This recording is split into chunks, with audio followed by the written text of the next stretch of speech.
Continuando nossas aulas de matemática discreta, vamos ver hoje o capítulo 4, métodos de demonstração. Aqui tem uma figura interessante, com um rapazinho escrevendo CQD na lousa. CQD é o que se usa, em geral, no final da prova de um teorema, no final de uma demonstração, que significa, em português, né, como queríamos demonstrar. Ok?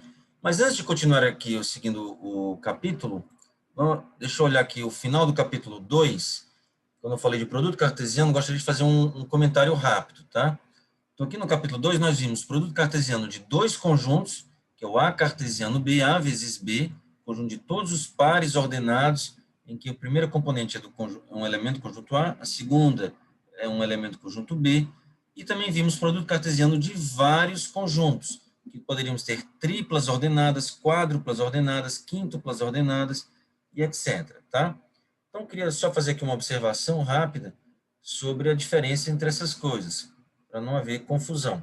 Por exemplo, se o conjunto A tem apenas um elemento Azinho, conjunto B, apenas um elemento Bzinho, conjunto C tem apenas um elemento Czinho, A cartesiano B, cartesiano C é o conjunto das triplas ordenadas em que a primeira componente está no conjunto A, a segunda está no conjunto B e a terceira está no conjunto C.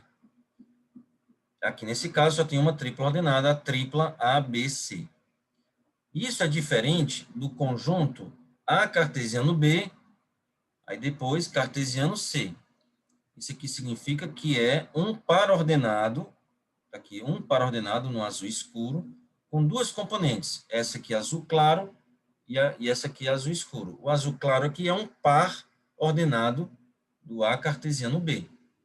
E o Czinho é o elemento do Czão, tá? Que também é diferente de A cartesiano, B cartesiano C, tá? Isso aqui é um par ordenado com duas componentes. A primeira componente é um elemento do A, que é o elemento Azinho, e a segunda componente é um elemento de B cartesiano C, que só tem um par ordenado, BC, tá? Então, A cartesiano B cartesiano C aqui é uma tripla ordenada. Aqui, A cartesiano B, entre parênteses, cartesiano C, é um par ordenado, em que a primeira componente é um par ordenado. E aqui A cartesiano, abre parênteses, B cartesiano C, fecha parênteses, também só tem um par ordenado, em que a segunda componente é que é um par ordenado. São três coisas diferentes, tá? Os parênteses é que vão dizer tudo aqui. Ok, agora voltando ao capítulo 4, métodos de demonstração, CQD, como queríamos demonstrar. Como vimos no capítulo 1, demonstrações são instrumentos usados por uma pessoa para convencer outras pessoas ou a si mesmo de que uma afirmação é verdadeira. Toda demonstração precisa partir de algumas definições e ou afirmações básicas, chamadas axiomas ou postulados, que ambas as partes aceitam como verdadeiras e ou afirmações que foram previamente demonstradas, foram provadas verdadeiras antes, usando axiomas ou postulados, podem ser usadas para provar novos resultados. Para ser convincente, uma demonstração somente pode usar afirmações e regras de raciocínio que as duas partes consideram válidas. Em geral, podem ser usadas as equivalências lógicas e as implicações lógicas que já aprendemos. Podem também ser usadas regras de manipulação de fórmulas da álgebra e de teoria dos conjuntos. Uma afirmação devidamente demonstrada é chamada de teorema, palavra derivada de uma expressão grega que significa verdade de Deus. Um teorema que é demonstrado apenas para ajudar na prova de um outro teorema é chamado de lema. Um corolário de um teorema é outro teorema que é consequência do primeiro e cuja demonstração é relativamente simples. Então, basicamente, queremos provar um resultado mais forte, que será um teorema. Teo vem, né, a palavra teologia, né, teogonia, tem a ver com Deus, né? Teorema, uma verdade dos deuses, verdade de Deus. Um lema é como se fosse um resultado mais simples, que serve para ajudar na prova de um resultado mais forte, que seria o teorema, tá? E um corolário é o que? É um resultado que deriva, quase como uma consequência imediata de um teorema, tá? Então, usamos lemas para provar teorema, e teoremas podem ajudar a provar resultados mais rápidos, que são os corolários de um teorema. Tá bom. Definições. Uma demonstração também pode usar definições que tenham sido previamente feitas. Uma definição precisa ser completa, isso é, deve especificar todas as propriedades que identificam exatamente o conceito definido. Deve ser também precisa, de modo que o leitor não tenha dúvidas sobre o seu significado, ok? Por convenção, o termo definido é enfatizado por ocasião de sua definição. Enfatizado quer dizer que, né, ele é colocado em itálico, por exemplo, múltiplo, e além disso é dado um nome para a definição. Definição 4.1, por exemplo. Então pode ser usado mais para frente. Um inteiro n é um múltiplo de um inteiro p. Aqui estamos definindo o que significa ser múltiplo. Se somente se existe um inteiro q, tal que n igual a pq. Observe que esta definição não deixa dúvidas para quaisquer inteiros n e p. Ela permite ao leitor decidir se n é ou não um múltiplo de p. Por outro lado, ela só vale no domínio dos inteiros. O número π é um múltiplo de raiz de 17?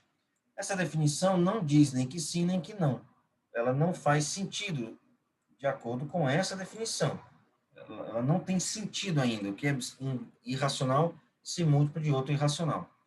Enquanto o conceito de múltiplo não for definido para números reais, essa frase não tem sentido. Múltiplo entre irracionais não está definido.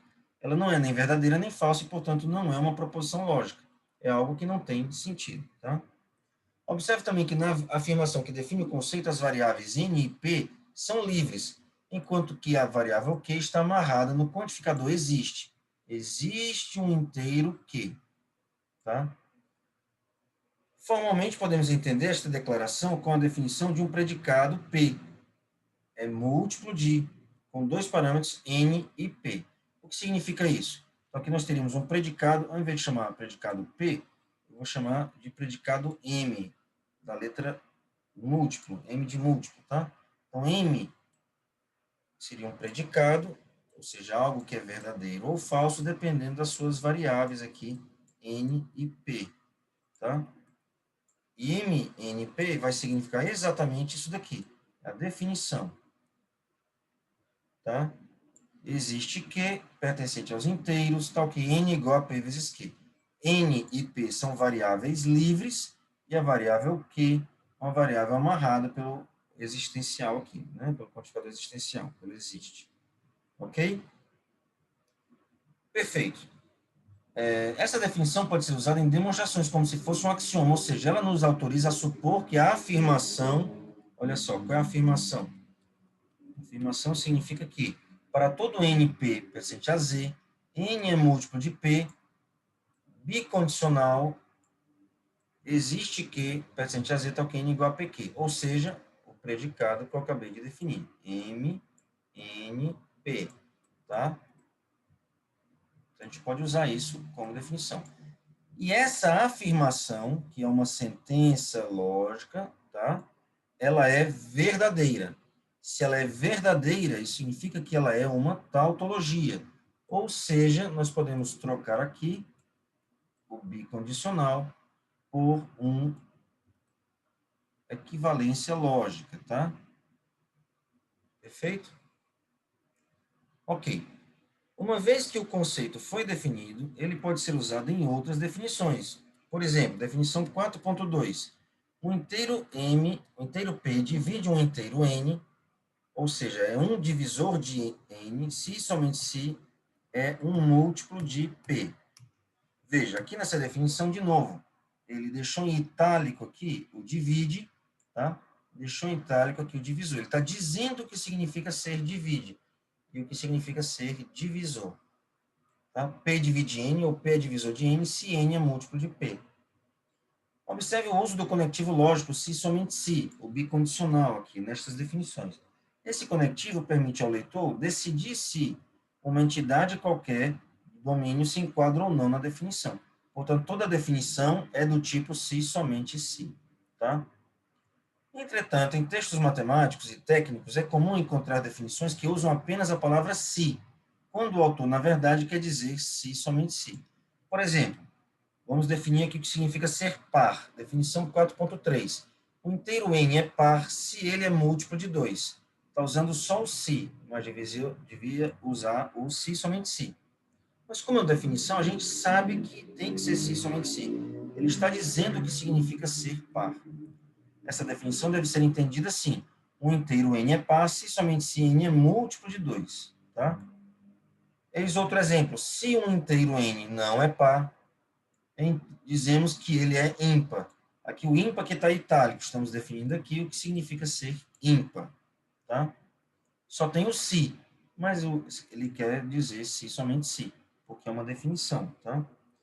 Há outros formatos de definição que não usam nem se e o nem se, somente se.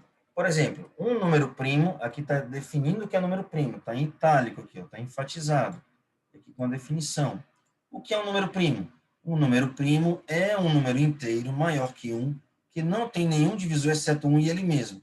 Não tem se, somente se escrito nessa definição, nem se, mas a gente entende como. Dizemos que um inteiro é primo se somente se é maior do que 1, não tem nenhum divisor exceto 1 e ele mesmo, tá? Perfeito. Conjecturas. Uma conjectura é uma afirmação para a qual ainda não existe uma prova de que é verdadeira, ou de que é falsa também. Em geral, esse termo é usado para quando se suspeita que a afirmação seja verdadeira. Se uma conjectura é finalmente demonstrada, ela se torna um teorema. Por outro lado, se for encontrada uma demonstração da negação da conjectura, dizemos que essa conjectura foi refutada, tá? Vai acabar virando um teorema também, um teorema da falsidade daquela conjectura, né? Enquanto nenhuma das duas coisas ocorre, nem se prova que a conjectura é verdadeira, nem se prova que é falsa, a conjectura continua aberta. Um exemplo famoso é a conjectura de Fermat. Se n maior do que 2, a equação x elevado a n mais y elevado a n é igual a z elevado a n, não tem soluções inteiras positivas, para n maior do que 2, tá? Essa conjectura foi encontrada em um livro que pertenceu ao matemático Fermat, que morreu em 1665, que escreveu na margem do livro. Tem uma linda demonstração para essa afirmação, mas ela não cabe nesta margem. Apesar de inúmeros esforços por matemáticos de todo o mundo, a afirmação permaneceu como conjectura por mais de 300 anos. Só em 1995, o matemático Andrew Wiles publicou uma demonstração com mais de 200 páginas. Hoje a conjectura é conhecida como o último teorema de Fermat. Tá? Outro exemplo famoso é a conjectura das 4 cores. Todo mapa pode ser pintado com no máximo 4 cores, de modo que países vizinhos tenham cores diferentes. Esta conjectura foi anunciada em 1852 por Guthrie, mas somente foi provada em 1976, mais de 100 anos depois, por Appel e Haken, utilizando um computador. Em 1994, foi produzida uma prova simplificada por Seymour, Robertson, Sanders e Thomas, mas continua sendo impossível demonstrar o teorema sem recorrer a um computador. Tá? Ok. Porque aqui, no caso, essa demonstração do teorema das 4, hoje é chamado teorema das 4 cores, né? Ele cai em muitos casos, e para provar que ela é verdadeira, é preciso provar que 1000 situações são falsas, tá? Mais ou menos 1000, eu acho que é menos de 1000, na verdade, hoje em dia. E para analisar cada uma delas dá muito trabalho fazer à mão. Então, ensinou-se o computador como analisar cada uma das configurações, jogou-se as configurações no computador e o computador analisou todas e mostrou que todas são falsas. Com isso, está provado que o teorema é verdadeiro. Tá?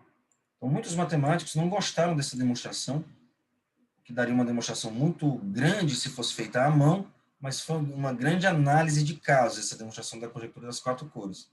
Então, o computador foi um grande auxílio aqui na prova, uma prova matemática. Até onde eu sei, é a primeira prova matemática que usou o computador como auxílio, tá? Para análise de casos. Há várias conjecturas famosas que ainda estão em abertas, como a conjectura de Goldbach, formulada pelo matemático alemão Christian Goldbach em 1742. Afirma que todo número inteiro par maior que 2 é a soma de 2 números primos. Testes com computadores mostram que essa afirmação é verdadeira para todos os inteiros pares entre 4 e 400 trilhões. Se encontrasse um número aqui entre 4 e 400 trilhões que falhasse, provaria que a conjectura era falsa, né? Mas até 400 trilhões, ela não foi encontrado um contra-exemplo, não é isso? Mas isso não quer dizer que ela seja verdadeira. Talvez lá por 500 trilhões seja falsa. mas os matemáticos acham que essa conjectura é verdadeira, só não conseguem provar, tá? Perfeito, continuando. Obviamente, esses testes não constituem uma prova. Ok, o monge matemático francês Marie Mersenne investigou números mn, 2 elevado a n menos 1, onde n é um número primo. 1648, que ele morreu, tá? Esses números hoje são chamados de números de Mersenne. Ele observou que os números m2 igual a 3, m3 igual a 7, m5 igual a 31, m7 igual a 127 são primos, mas o número seguinte, m11 igual a 2047, não é primo. Depois de verificar mais alguns casos, ele conjecturou que mn é primo para todo n em 2 nesse conjunto aqui. Não tem o 11, por exemplo, tá? O 11 foi retirado daqui, e outros números foram retirados. O 23, por exemplo, que é primo, tá? Mas ele conjecturou que para esses valores de n, o número mn, que é 2 elevado a n menos 1, dava um número primo também. Porém, em 1876, tá? Lucas provou que M67, que é 2 elevado a 67 menos 1, não é um número primo. E, portanto, a conjectura de Mersenne era falsa. Ou seja, ele achou um número que falhava. Entretanto, sua prova não exibia os fatores primos de 1067, de M67, tá? Os fatores primos é basicamente a fatoração desse número M67, 2 elevado a 67 menos 1, tá? Em fatores primos. Ele apenas provava que existiam, tá? Ou seja, que o M67 não é primo. Em 1903, perdão,